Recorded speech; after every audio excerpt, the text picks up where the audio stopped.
Last year, the government announced that working dads would finally get 2 weeks of paid compulsory paternity leave, where they used to be entitled only to 1.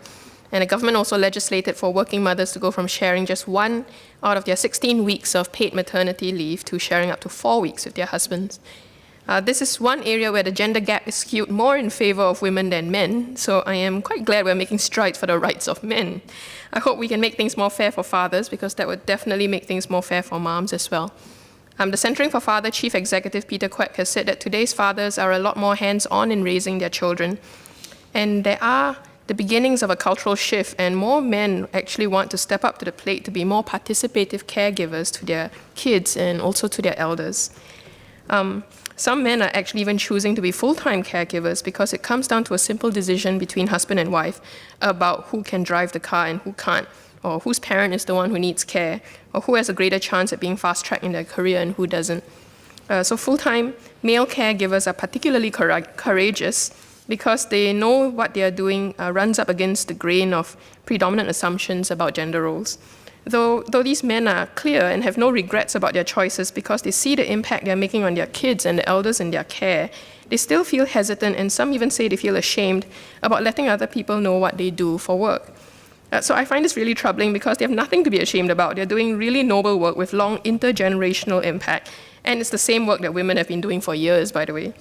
So what can we do to further recognize the gift that fathers are to their children? And how can we help to affirm that men are just as powerful, impactful, and necessary a caregiver to their children as women?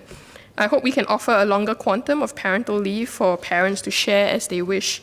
And this would help families to make the decisions that are most appropriate for their context.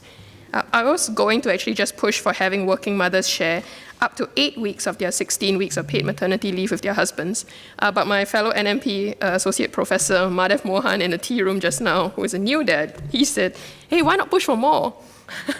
So, okay, all right, on his behalf, why not 16, right? I think allowing more flexibility of leave to be shared between husband and wife would be really useful for working couples who are in this scenario where the woman has a better paid job and better career advancement prospects than her spouse. If they prefer that she remains in full-time employment while he goes part-time or leave the workforce for a season, then they should be allowed to make that decision, rather than be forced into arrangements that are just dictated by gender. This will help couples feel a lot more free to manage their families and finances as they wish. And this will also have an impact on the overall output contribution and productivity of our labor force. To reduce disruptions to the labor supply, maybe there can be restriction placed on how this additional leave is to be taken. I think the UK manages that by saying that leave should be taken in weeks rather than days. Similarly, the same amount of adoption leave that is available to moms should be made available to dads. Or alternatively, a longer quantum of gender-neutral adoption leave can be offered for parents to share as they wish. I'll end my cut with a request. At the 2017 COS, SMS Josephine Teo announced that the government was undergoing a 3-year pilot where public sector officers and their spouses would be given an additional 4 weeks of unpaid infant leave per parent. She mentioned that the length of the pilot was necessary for NPTD to test the impact of longer parental leave in a variety of work settings, and that NPTD would be using this experience to get a clearer idea of whether a nationwide rollout was feasible. So I hope the SMS can give an update to the House of any useful insights that have already emerged from the pilot. Thank you.